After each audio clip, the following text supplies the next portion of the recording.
Hi Frank, I'm just going to do a quick video to show you how to isolate an image. So I've opened up just the images that you sent me, and we always want to work on the largest and most detailed resolution image that we have available to us. So I've left this at full size and at the higher DPI setting. We can worry about reducing the image later after we've finished all the editing. So this is a JPEG, and the first thing we need to do is just unlock it so it's no longer, the background's no longer locked. And then what I like to do is I like to duplicate the layer, and I do that with Control J. So I just have another copy of the image sitting on top there, and I just do that in case I need to go back to the original image. And now I'm going to save this, and I'm just going to save it as a Photoshop file. It'll default to Photoshop file once I have more than one layer because it knows that a JPEG can't have multiple layers. So I'm just going to save that as a Photoshop file.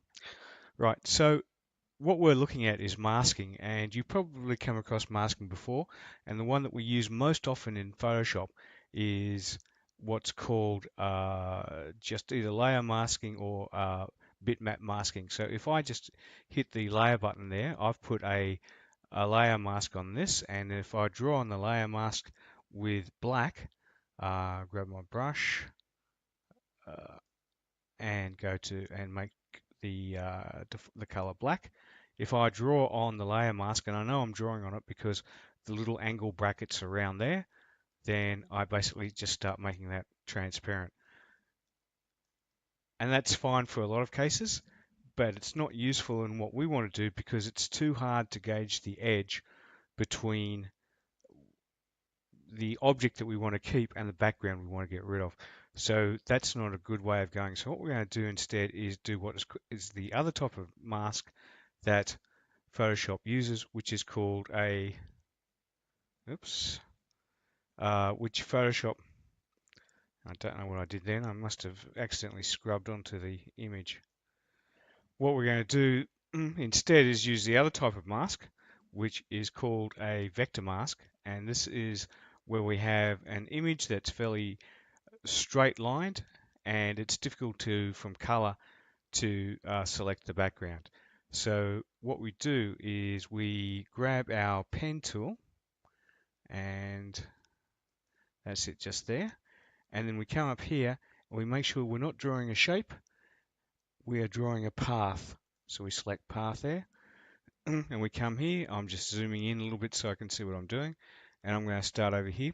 Now, when people first start doing this, they get a little bit worked up because it seems like a little bit of work. It is a bit harder than using the quick select, but it's really not that much hard work. The main thing that people get hung up on when they first start doing this is perfection. Is they try and make it perfect. They try and get the perfect cutout. And you really don't have to, because at the end of the day, we're looking at an image that will be fairly small. It'll be 800 by 800 pixels on the website at full resolution. Normally, people won't see it at full resolution. They'll be looking at a thumbnail, so they'll be much smaller. A thumbnail on your website is only 150 by 150 pixels, which is really quite small.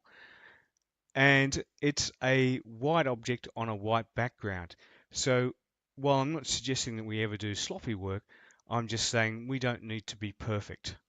The other advantage that you will have over me is that you've actually seen this container where I'm only seeing a photo of it. So I'm sort of guessing. I'm having a little bit of trouble here working out what's exactly going on in this corner, but I'm going to guess it.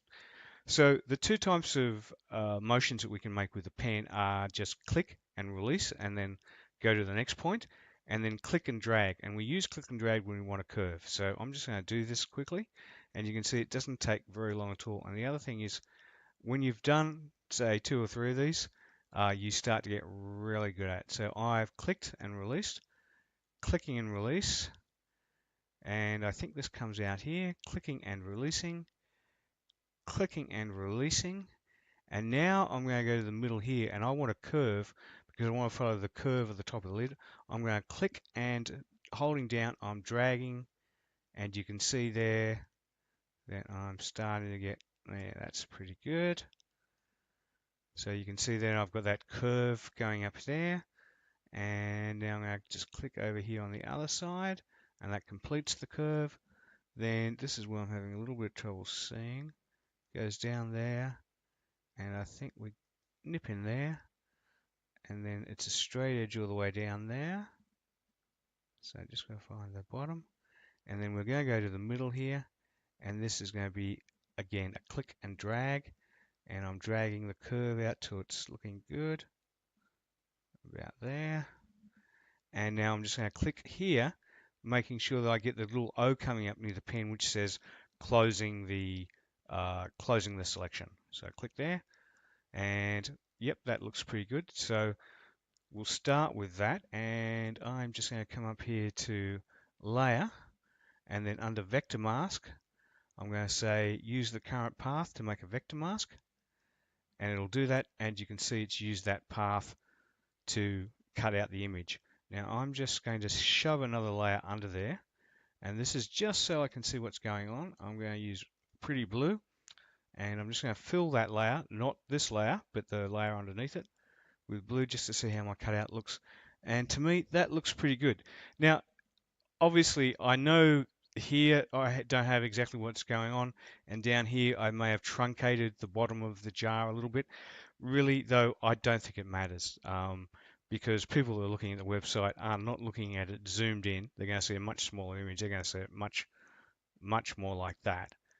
And they're not looking at it to find out whether or not we've been great Photoshoppers. They're looking at to see whether or not, it comes in a jar, or if it comes in a tube. That's the level of information. And to me, that looks pretty clean. If I wanted to, however, I could adjust. So if I go back up here to this layer, and I select this tool here, which is called the Direct Select tool, and click back on here, I've got the handle. So I can actually click this handle and drag it down like that. And see, that starts uncutting. I'm just going to undo that and put it back into place. The other thing I can do is, if I decide I want that to be more curvy, I can come back up here to the pen tool, which is here, and if I click and hold, I get a selection of tools, and I want the Convert pen tool, this one down here. And what this does is it converts that type of which is just an angle, it converts it to a Bezier curve. So if I click and drag, you can see there I'm converting that to a Bezier curve like that. Yeah? But I don't want that either, so I'm just going to undo that until we go back to the way we are. And so it's that easy to manipulate the vector layer. Alright, so that looks pretty good, but of course now we've lost our shadow. There's no longer a shadow down there, and so what I'm going to do is I'm just going to pop in another layer, and this layer I'm going to fill with white, because that's going to be what we want this on. So there we go, it's on white. And coming back up to the layer that we're working on, the product layer, I'm going to add a drop shadow, which is down here. And you can see straight away, looking down the bottom here, I'm pretty happy with these settings. We can make it go out a little bit more if we want to. One thing you need to do is make this come to 90, because we're sort of fooling Photoshop here. Photoshop sees this, we're trying to present this as though it's an image shot against the background. What Photoshop sees it as is a cutout that's floating just above a white surface, and so it's trying to, with the drop shadow, is the light is above, but also up in this direction. Righty, so I'm not sure if I make that clear, but if you imagine how Photoshop sees this is two flat planes, one with the product image on it and one as the white background, slightly lifted up, and so that's why we get the shadow all the way around. But that's okay, we'll fix that. So we're just going to say okay. So that looks good. What I want to do is I need to convert the drop shadow from an effect to a layer. So I'm going to come up to the layer menu, and if I come down to layer style and down here and say create layer, it'll give me some warning, which I won't worry about. It doesn't affect us. And now we can see the layer down here, the shadow, is a separate layer, which is exactly what we want, because now it's a bitmap. So I'm just going to grab the erase tool, and the erase tool is just here. Have that circle, that looks about right, and making sure I am on the shadow layer, I'm just going to go around here very quickly, and I am going to delete the shadow everywhere except for on the bottom, which is where we want it, because we want just a little bit of an effect that the shadow is, the light's up here and then we're getting a little bit of a shadow down here. That's looking pretty good to me. I could do a control, I do a control T here. I might be able to just stretch the shadow down a little bit. That looks perhaps a bit better. And I'm just going to knock back.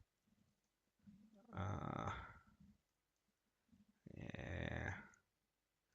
No, I reckon about 40% that is. That looks good to me. Alrighty, so I'm just saving that. Okay, and so that's looking pretty good. If I zoom back out to the original size, yeah, that's tricking the eye into seeing what we want to see. So I'm just going to zoom in a little bit. And one final trick we can do is we can now color correct just that object. And so I'm going to show you a really quick and dirty way of color correcting.